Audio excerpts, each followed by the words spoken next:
Good morning. In this video, we will continue with Chapter 1, A Triumph of Surgery, from the supplementary reader, Footprints Without Feet. So today we'll do page number 5. So we'll start from page number 5, turn to page number 5 of your textbook. We could hardly believe it when the Barandi came to put a final edge on Ricky's constitution. For a few nights, the fine spirit was rolled around, inhaled, and reverently drunk. They were days of deep content, starting well with the extra egg in the morning, improved and sustained by the midday wine, and finishing luxuriously round the fire with the brandy. So, constitution here refers to body structure. Reverently means respectfully.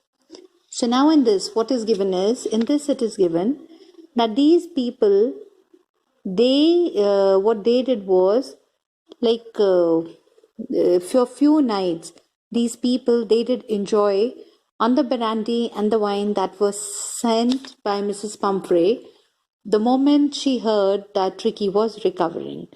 So she did send for Tricky, but it was the narrator and his friend who were celebrating with it, who felt that it was the time for the celebration, and they were just consuming this. So now in this, what is given here is, there were days also when these people, they were contented, and these people, they started the day with the extra egg, and then these people, they had this thing wine in the afternoon, and they finished the luxurious meal that was at the night time with brandy sitting round the fire. It was a temptation to keep Tricky as a permanent guest, but he knew Mrs. Pumphrey would suffer, and after a fortnight felt compelled to phone and tell her that the little dog had recovered and was awaiting collection. So now in this, what is given here is, like Mrs. Pumphrey, she used to send the food for Tricky, but it was the narrator and his friend who were enjoying that food, and they were living a lavish life with having the food that was sent for Tricky. So now in this, what is given here is, the narrator, he wanted to keep Tricky as a permanent guest, because if Tricky would be there, then Mrs. Pumphrey would keep on sending the things for Tricky. Then, but what he did was, it was already 15 days, so he was forced now to phone Mrs. Pumphrey and tell her about the little dog. And this person, the doctor, he called up Mrs. Pumphrey and told her that the dog has recovered, and he was just waiting for Mrs. Pumphrey to come and collect the dog. Within minutes, about 30 feet of gleaming black metal drew up outside the surgery.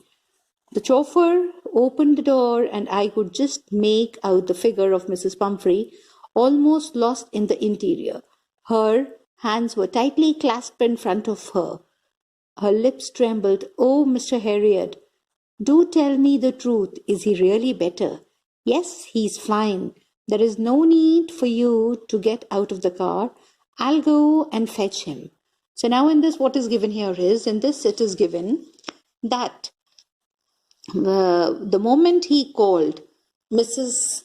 Pumphrey, so within minutes, she came there, and she just came out of the car. So when she came, the chauffeur, he opened the car, and then Mrs. Pumphrey, she just came out, and then she wanted to know from the doctor, how is Tricky? And then that was the time she wanted to know, is he really fine now? So the doctor said that he is fine, and she can take Tricky back home. And then after that, the doctor requested Mrs. Pumphrey not to come out of the car, and he will bring Tricky from inside. I walked through the house into the garden. A mass of dogs were hurtling around and round the lawn, and in their midst, ears flapping, tail waving, and the little golden figure of Tricky was the little golden figure of Tricky. In 2 weeks, he had been transformed into a light, hard-muscled animal. Light means a flexible, elastic. He was keeping up well with the pack, stretching out in great bounds, his chest almost touching the ground. So now in this, what is given here is when the doctor went inside to bring the dog. So that was the time what he could see was like this dog, Tricky. He was surrounded, he was there in the lawn, and he was surrounded by the other dogs also. And then what he saw was like earlier he was not that flexible, but now he's become very flexible. He was a hard muscle animal, and he was stretching and jumping, and he was almost enjoying himself. I carried him back along the passage to the front of the house. The chauffeur was still holding the car door open, and when Tricky saw his mistress, he took her from my arms in a tremendous leap and sailed into Mrs. Pumphrey's lap.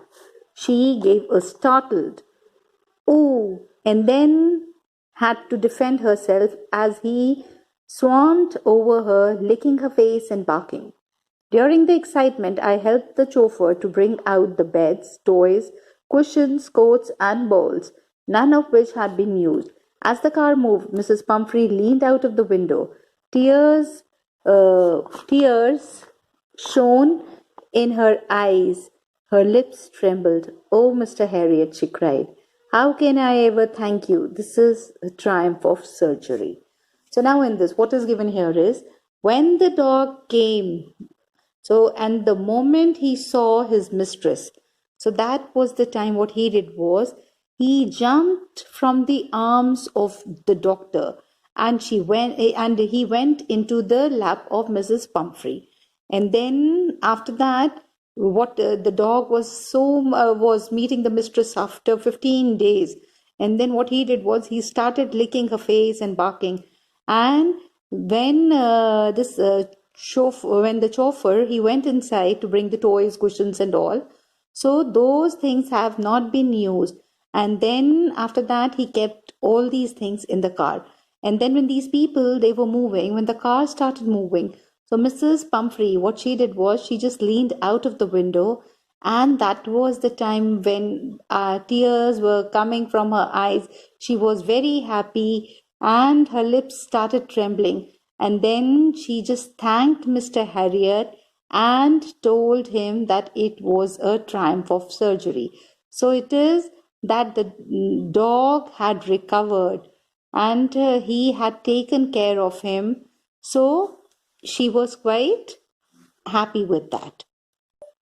So she called Tricky's recovery as a triumph of surgery.